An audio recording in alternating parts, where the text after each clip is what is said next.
For the past 11 years, I have been tracking food regulation changes across North America. While everyone is panicking about stockpiling toilet paper and canned goods, I have been quietly watching something way more serious unfold. Starting April 2026, 18 common grocery items are getting hit with new federal restrictions. Some are being reformulated, others are being pulled completely. And number 12 is something 90% of households have right now, sitting in their pantry for under $4. That is about to become extremely difficult to find. The problem is that when everyone reads the same mainstream news and follows the same food blogs, they miss what is actually disappearing. Back in 2020, I watched people fight over flour and yeast.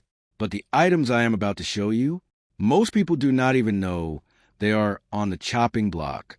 If you are watching this, hit subscribe right now, because this information is not going to stay quiet for long. Let me show you exactly what is getting banned, why, and what you need to grab before April. Number 1 is going to surprise you. Certain artificial food dyes, specifically Red 3, Yellow 5, and Yellow 6. The FDA is finally banning them after decades of pressure from European regulations. Before you think this is just about candy, hear me out. These dyes are in everything. Breakfast cereals, cake mixes, flavored oatmeal packets, drink mixes, salad dressings, and even some medications. Last month, I walked through my local grocery store with the ingredient scanner app. Out of 30 items in my cart, 11 contained at least one of these dyes. Once these regulations kick in, manufacturers have to reformulate or discontinue. That takes time. That creates gaps. Here's what nobody talks about. The reformulated versions taste different. My neighbor works in product development for a major food brand. She told me companies are scrambling right now because natural alternatives like beet juice and turmeric do not deliver the same color stability. Translation? Your favorite box cake mix might disappear for 6 months while they figure it out. Here's what I did. I bought 12 boxes of Duncan Hines Yellow Cake Mix. Cost me $32. Stored in a cool, dry space. These last 18 months past the printed date. Compare that to panic buying freeze-dried desserts at $15 a pouch. While everyone is ignoring this because it sounds trivial, I am locking in exact products I know my family likes before they vanish or taste like cardboard. Look, food regulations are accelerating faster than most people realize. I have done the research for you and put together a free emergency pantry checklist that lists the exact 30 items you need to stock before these bans take effect. It covers what to buy, how much to store, and where to find it cheapest. You can grab it for free at the link in the description, so you can stop guessing and start protecting your family before April hits. Number 2 is potassium bromate. This is a dough conditioner used in commercial bread, burger buns, and bagels. It has been banned in Europe and Canada for years, but the U.S. is finally catching up in 2026. Before you think you can just bake your own bread, understand this. Potassium bromate is what makes store-bought bread so soft and uniform. Without it, most commercial bakeries will have to retool their entire process. A guy I know who has been managing distribution for a regional bakery chain for 17 years told me they are already cutting SKU counts. That means fewer varieties, shorter shelf availability, and higher prices as demand outpaces reformulation. Here is an insider move. Buy shelf-stable bread mixes that do not rely on bromate.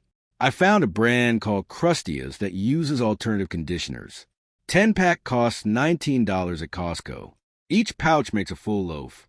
Mix requires only water. I made one last week during a power outage using a cast iron Dutch oven over a camp stove. Tasted better than anything I have gotten from a grocery store in the past decade. Most preppers are not even thinking about bread because they assume it is perishable. Wrong. The right mix is stored in Mylar bags with oxygen absorbers last 5 years minimum. And when the bread aisle goes empty because bakeries cannot keep up with reformulation, you will have exactly what you need while everyone else is paying $7 for a small artisan loaf. Number 3 sounds boring, but it is critical. Brominated vegetable oil, or BVO. It is used in citrus-flavored sodas and sports drinks to keep the flavoring from separating. Think Mountain Dew, some Gatorade flavors, and certain Powerade variants. The new regulations are pulling it completely. Here's what most people miss. BVO is in drinks that are designed for hydration and energy during physical work. If you are planning for any scenario where you need electrolyte replenishment, these specific formulations are about to disappear. I tested this last summer during a heat wave. I had cases of the original Gatorade Fierce Orange stored. Compared it side by side with a reformulated version a friend brought over. The new one separated within an hour of being opened. Tasted flat. Did not mix well when shaken. Here is what I do now. I am buying 12 packs of the current formula. Castle is a Mountain Dew for under $4 each at Walmart right now. I am not drinking it daily. I am storing it specifically for scenarios where I need quick sugar and electrolytes and do not have access to fresh options. Soda does not expire the way people think. I have got cans from 3 years ago. Still carbonated. Still effective. And when April comes and your only options are reformulated versions that taste like chemistry experiments, you'll understand why this move mattered. Number 4 is one nobody is talking about. Titanium dioxide. It is a whitening agent used in candies, gum, coffee creamers, frosting, and even some supplements. Europe banned it in 2022. The U.S. is finally following in 2026. Before you dismiss this as vanity, here's the reality. Titanium dioxide is in over 3,000 packaged food products in North America. Coffee creamers are the big one. If you rely on flavored creamers every morning, your specific brand is probably getting discontinued or reformulated. My wife drinks International Delight French Vanilla every single day. I went to 3 stores last week. Bought 24 bottles. Spent $68. Unopened these last 9 months in a cool pantry. Compare that to specialty freeze-dried coffee creamers that cost $12 for a tiny pouch and taste like powdered regret. Here's the kicker. Most people do not even read ingredient labels. They will walk into a store in May 2026, reach for their usual creamer, and find it is either gone or tastes completely different. Meanwhile, I have got enough of the original formula to last my household through next winter without any interruption. This is not hoarding. This is reading the writing on the wall and acting while supply is still normal. Number 5 is azotocarbonamide, or ADA. It is a bleaching agent in flour and a dough conditioner in packaged bread products, banned in Europe and Australia, finally being restricted here in 2026.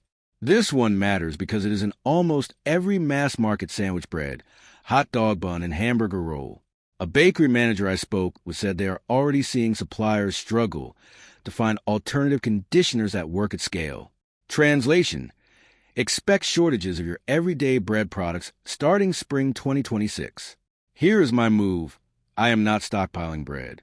I am stockpiling flour and learning to make my own. I bought 2 25-pound bags of King Arthur all-purpose flour. Cost me $34 total. Stored in food-grade buckets with gamma lids and oxygen absorbers. This flour will outlast both of us. I am serious. Whole grains go rancid. Refined white flour, when stored properly, lasts 30-plus years. I opened a bucket last month that I sealed in 2019. Made pancakes. Tasted perfect. Most preppers ignore flour because they think it spoils. That is only true if you store it like an idiot. Vacuum sealed or in buckets with O2 absorbers. It is one of the longest lasting, most versatile calories you can store. And when bread costs $8 a loaf because of supply chain reformulation chaos, you'll be making your own for pennies. Number 6 is propylparaben. It is a preservative in tortillas, pre-made pie crusts, and some packaged baked goods. Gets pulled April 2026. Before you think this is niche, go look at your local grocery store's refrigerated section. Almost every flour tortilla package contains propylparaben. Without it, shelf life drops from 30 days to about 6. Manufacturers are going to have to reduce production runs, increase prices, or switch to frozen distribution. I have already seen this play out with a local brand. They reformulated early.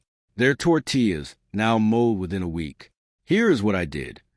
I bought a tortilla press for $18 and a 10-pound bag of masa harina for $9. Masa harina is dried corn flour. Lasts indefinitely when stored in a sealed container. I can make fresh tortillas in under 10 minutes. No preservatives. No reformulation roulette. And if the store-bought options disappear or triple in price, I am completely unaffected. Most people think making tortillas is hard. It is not. Mix masa with water. Press. Cook on a hot skillet for 30 seconds per side. I taught my 12-year-old how to do it in one afternoon. This is the kind of skill that makes you resilient when the supply chain hiccups. Number 7 is a big one. Certain formulations of benzoyl peroxide used in flour bleaching. This affects mass-market white flour, specifically the ultra-white stuff used in commercial baking.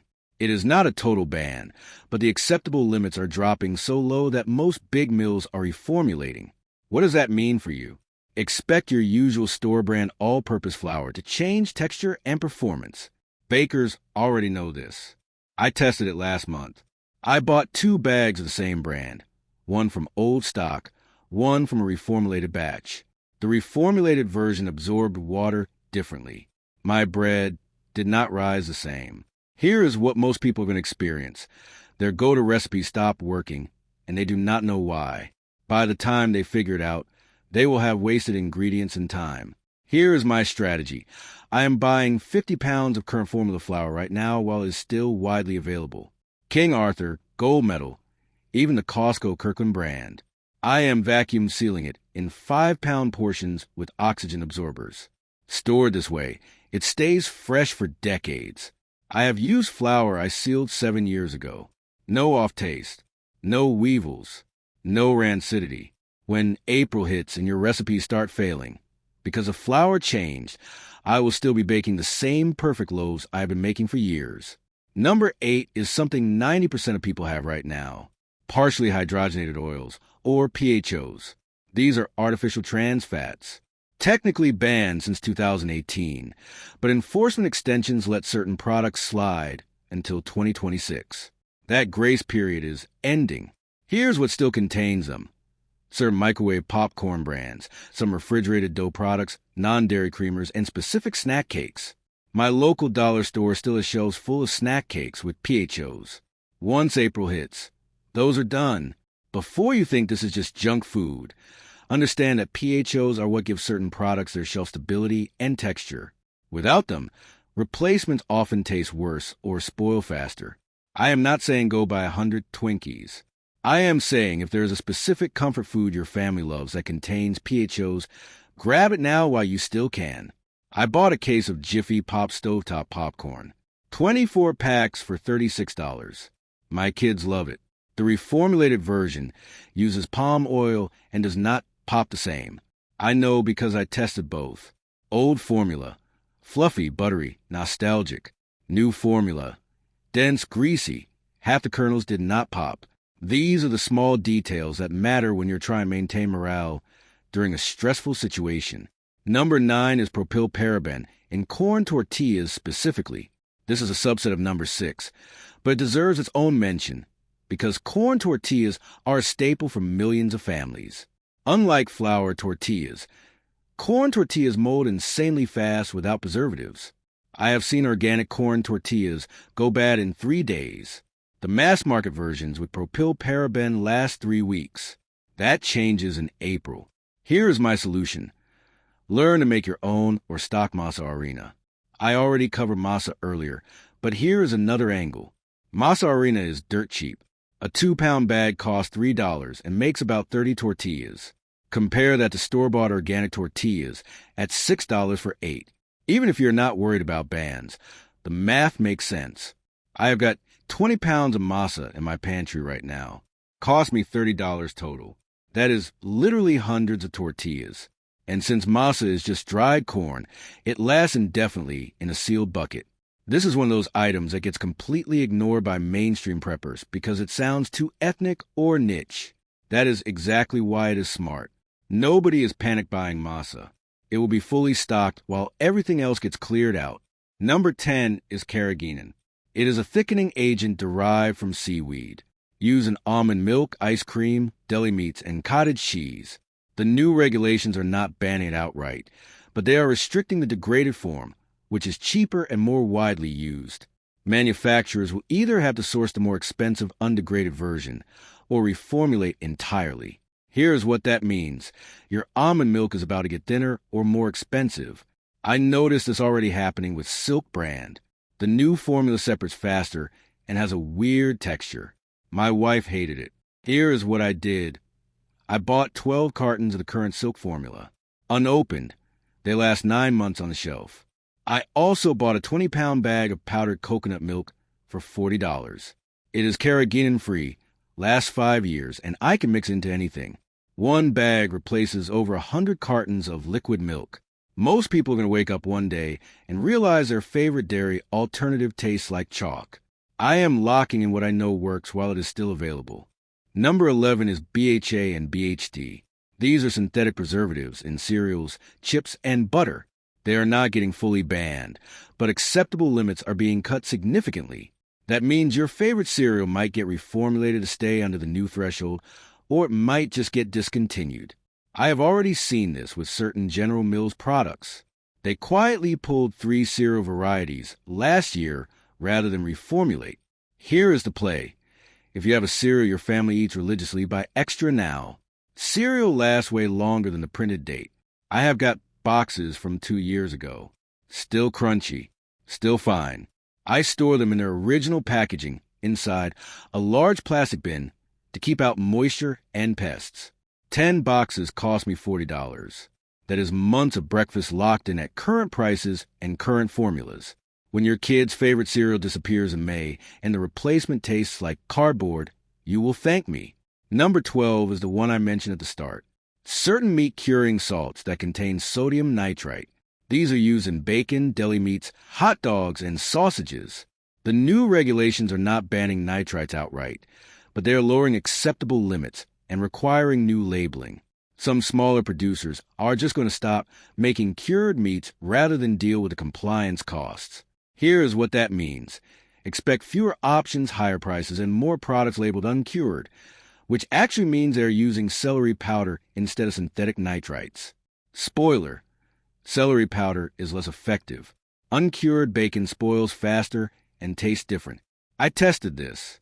I bought a pack of regular Hormel bacon and a pack of their natural uncured bacon. The uncured version had half the shelf life and a weird vegetable aftertaste. Here's my move. I am buying shelf-stable canned bacon and cured meats while they are still widely available. Yoder's canned bacon costs $8 a can, has a 10-year shelf life, and tastes shockingly good. I have got 12 cans in my pantry. That is not prepping for the apocalypse. That is prepping for the supply chain reality of 2026. Number 13 is aluminum-based food additives. These are in baking powder, processed cheese, cake mixes, and certain pickles. The new regs are cutting allowable aluminum levels by 40%.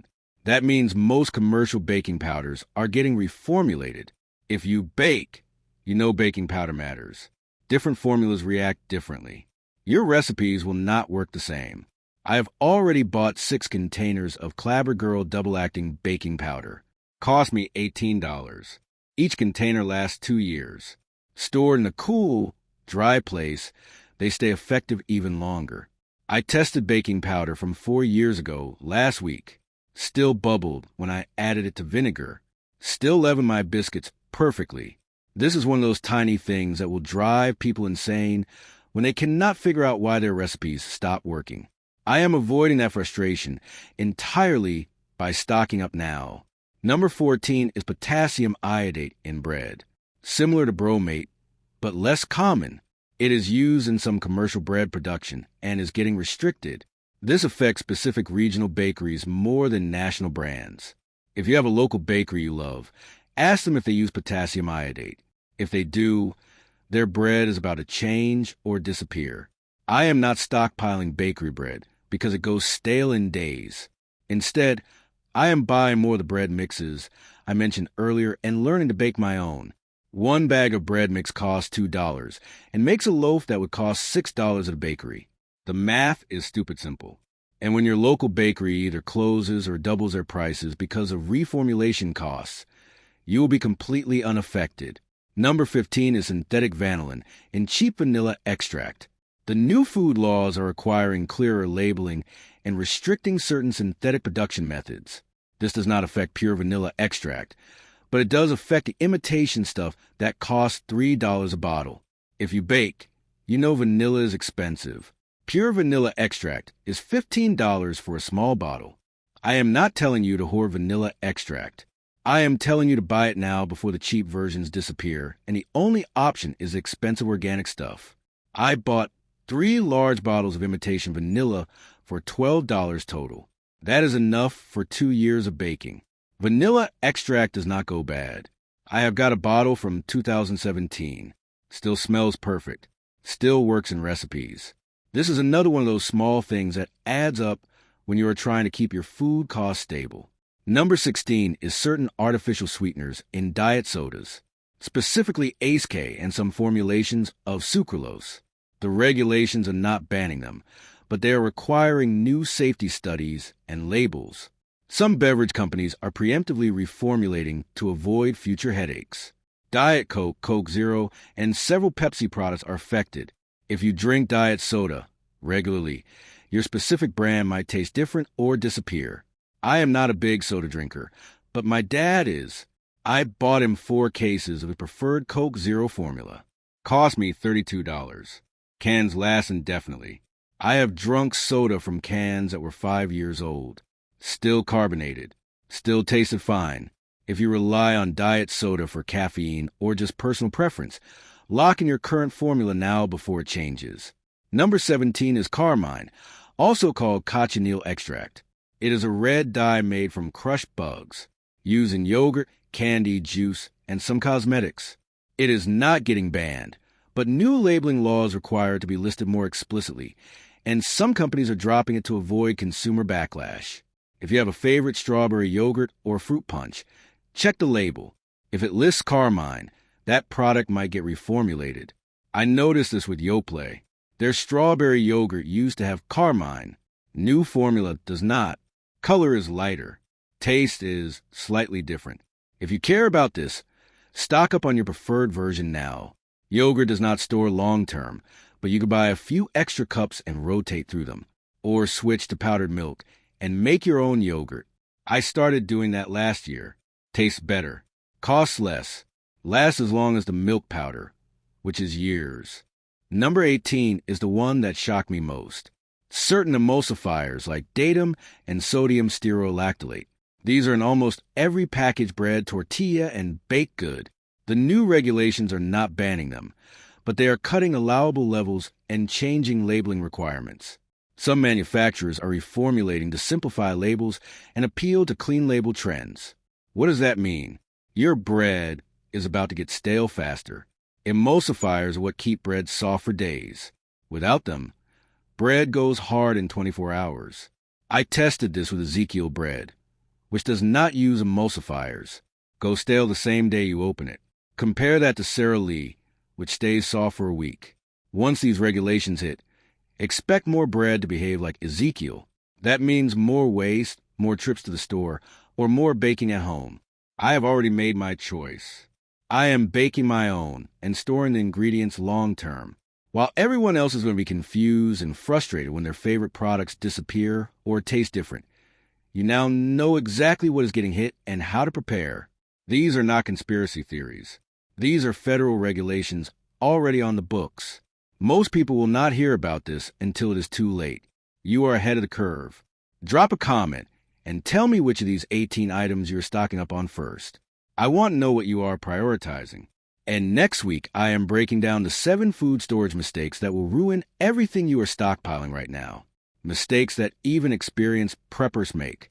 You do not want to miss that one.